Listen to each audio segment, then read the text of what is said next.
আপনারা জানেন যে মিরসরাই স্পেশাল ইকোনমিক জোন, যেখানে এখন তুরস্ক সরকারকে সমরস্তর তৈরি করার জন্য ফ্যাক্টরি করতে বর্তমান সরকার কাজ করতেছেন। এই জায়গাটা 634টা প্লট তৈরি করে মোদি এবং আদানি দুইটা গ্রুপের নামে বরাদ্দ দেওয়া হয়েছে। জমির পরিমাণ 22,805 একর। 22,805 একর মানে ঢাকা শহরের অর্ধেক পরিমাণ জায়গা হবে।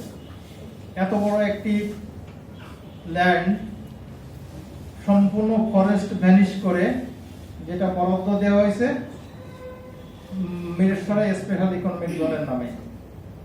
এই বরাদ্দ বাতিল করার জন্য আমি সরকারের কাছে চিঠি লিখছি এবং বাংলাদেশের আমার চিঠি লেখার পরে এটা নিয়ে যখন বারবার করে চেষ্টা করতেছিলাম, তখন সরকারের তৎকালীন মন্ত্রী পরিষদ, ক্যাবিনেট যে উপদেষ্টা পরিষদ, তারা একটা স্পেশাল মিটিং করে বাংলাদেশের 10টা ইকোনমিক জোন বাতিল করেছেন আর কি।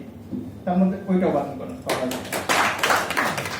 এখন আমি মোল্লা রেজাউল করিম ছোট মানুষ, চাকরি করি সরকারের ওই সুর তালের সাথে মিলতে পারি না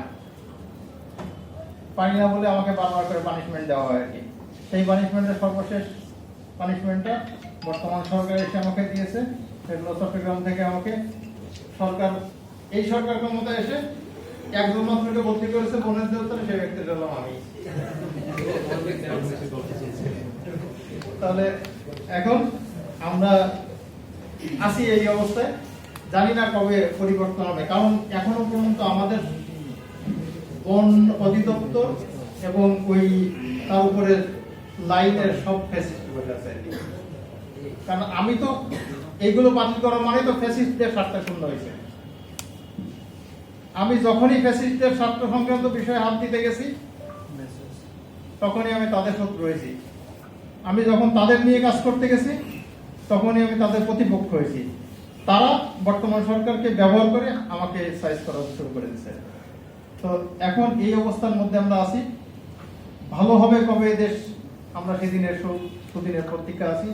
আমাদের পাশে যাদেরকে আমরা আজকে সংবর্ধিত করছি তারা আমার মনে হয় এই খারাপ অবস্থার মধ্যে কিছুটা হয়তো সার্ফ এক্সেল ঢেলে দিতে পারবেন।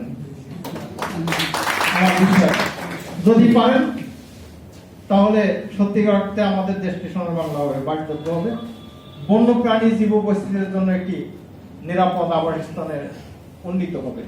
আর সেই কাজের জন্য আপনারা মাঠ পর্যায়ে যারা আজকের এখানে উপস্থিত হয়েছেন, আপনারা তো লিডার অফ দ্য লিডার্স।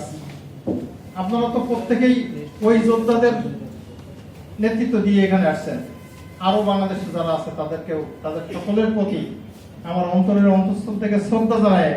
আর এই যে দুজন মানুষকে আমরা আজকে সংবর্ধনা দিতে চাচ্ছি, ওনাদেরকে আমরা জাস্ট আমি মনে করি যে ওনারা হলেন আমাদের আলোক পত্রিকা। তাদের আলোতে বাংলাদেশ আলোকিত হবে, পাঠযোগ্য আগামী প্রজন্ম হবে। সেই প্রত্যাশা করে সবাইকে ধন্যবাদ জানাবার প্রবেশ করছি।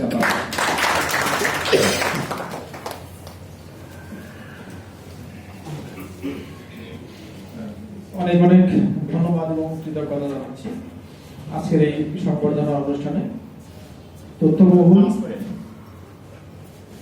বক্তব্য প্রদানের জন্য।